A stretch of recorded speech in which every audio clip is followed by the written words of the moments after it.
It's early in the morning, perhaps about 6 o'clock. It's apparent to me what it is that I am trying to do. And you may say, what do you mean? If you don't know what you are trying to do, then who knows what you are trying to do? Fair point. But sometimes the mind has to send a message to itself. So the process of publishing my thoughts to be understood and watched by exactly nobody every day is actually primarily for my benefit. And it's a mountain that I have to climb. And it goes to the background of what's just happened to me recently in my recent history, to put such an enormous amount into one project and that project not to be taken up. I won't say it failed. In my opinion, I was let down. I spent 5 years writing software and it was a struggle, and I gave it everything I had. And in the end, this business that I was in, of which I had been foolish enough not to take any executive position in, was driven off a cliff for the personal reasons of another director. And actually, I don't think that you can insist on other people behaving as you want them to. If that's what they wanted to do, that's what they did. But it left a rather large hole, and it came at an inconvenient time. If you imagine that you are in a car, and a car from behind tips you on the corner of the rear of your vehicle as you're turning a corner,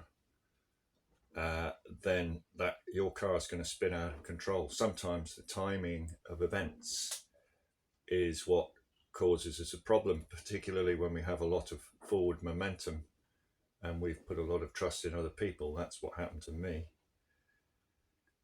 And somehow throwing this message in a bottle out from the beach to the sea, this lonely shore, which I am on at the moment, which I've washed up on in my Robinson Crusoe trousers, throwing this message in a bottle out and then going and retrieving it every day and reading it has stimulated my mind to understand exactly where I am.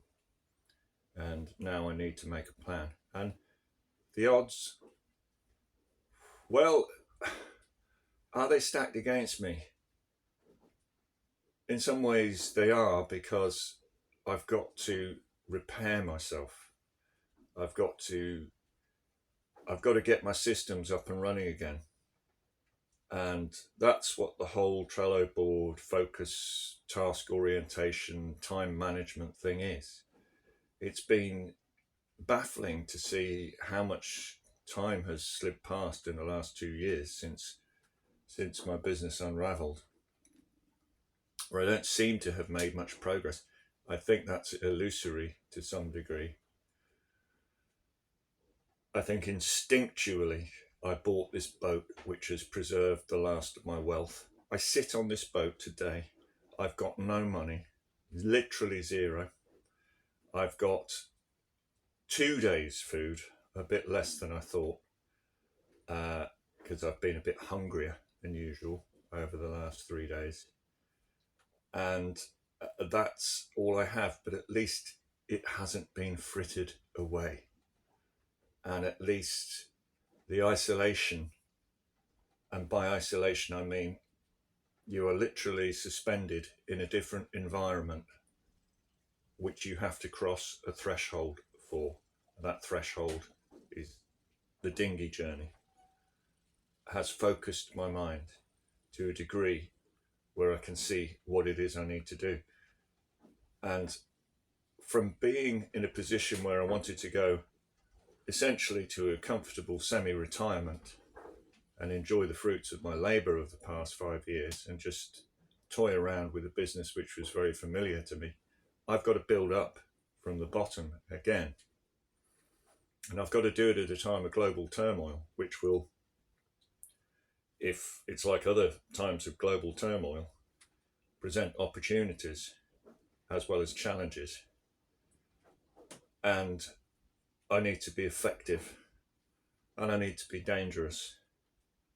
Not that I wish anybody any harm, but I have to clear my own path through this world, and I have to build back my wealth so that I can squander it again. That is the cycle. So here I sit, and I have joined the dots between what I was thinking of as I fell asleep or as I lay in bed, and how I feel when I get up in the morning. And that gap between those two is where you should concentrate your attention, because otherwise you're caught in an eternal rinse cycle, and every day is a new day, and you're rinsed over, and you go to bed, you go through a cycle of thoughts, you wake up, and of course the water washes through your brain, takes away all the brain piss, the toxins that accumulate, which if you didn't fall asleep and your brain wasn't washed by this water, you would go mad, because it's your brain poisons itself during the day with the byproducts of thought, and during the night it is washed clean literally by canals and irrigated, which is why alcohol disturbs your sleep, because the kidneys steal the water for the emergency of dealing with the alcohol. Anyway, you'll go through that rinse cycle of the night and wake up again, the sleep that knits up the ravelled sleeve of care, as Shakespeare said, but you will lose some of the wisdom that you garnered, that you gathered during the day, particularly in times of change, and you will revert to type and habit, and you will go and repeat all your mistakes.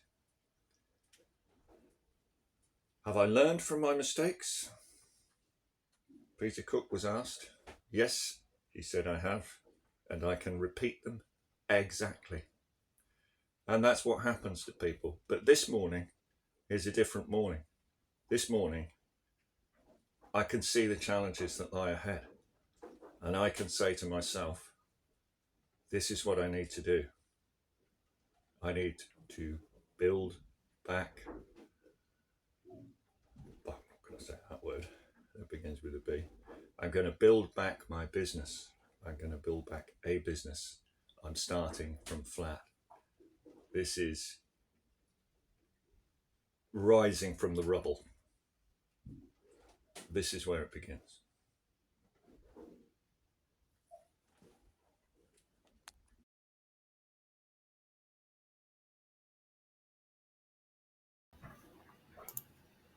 Okay, let's go to the Fix Your Boat section for a quick update.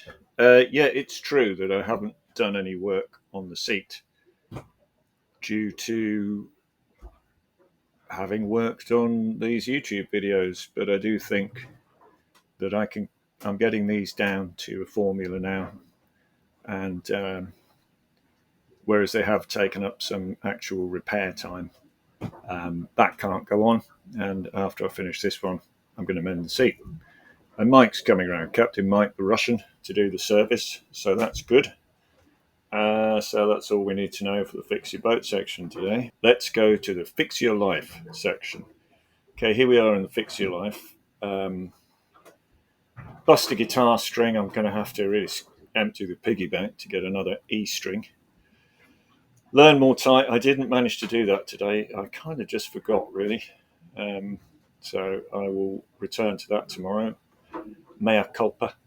And a new one, Read Every Day. And today I'm going to try and read a book called The Great Taking, which looks really interesting. Okay, so that's, I think, psychometrics. Let's not forget those. Money's still zero. Stress has gone down because I feel more hyped after my personal statement. Heartbeat, I hope, is trending up a bit. I did some exercise yesterday. I've started running on the pier. and social connectedness and positivity are both at 7, which is satisfactory. So there we go. On to the Fix the World section. Really good presentation today again. I think stick around for that, Greg, seeing as there's nobody else watching. But I'm here for me. All right, see me tomorrow.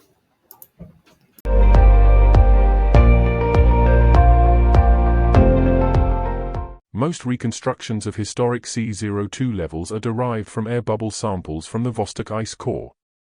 However, they always underestimate historic levels due to gas diffusion loss and the fact that they represent the average for the year, not the peak.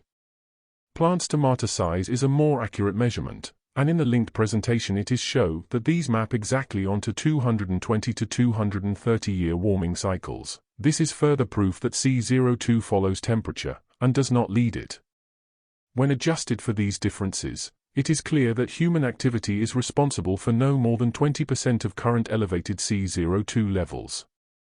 In addition, it can be seen that we are at the end of the current cyclical warm period, and the historic record now predicts we are entering a global cooling phase, which begins in the poles. Both the Arctic and Antarctic have recorded record low spring and summer temperatures in the last 3 years. See the linked presentation for the full explanation. Like, comment, and subscribe to spread sanity and to resolve our differences with words, not warfare.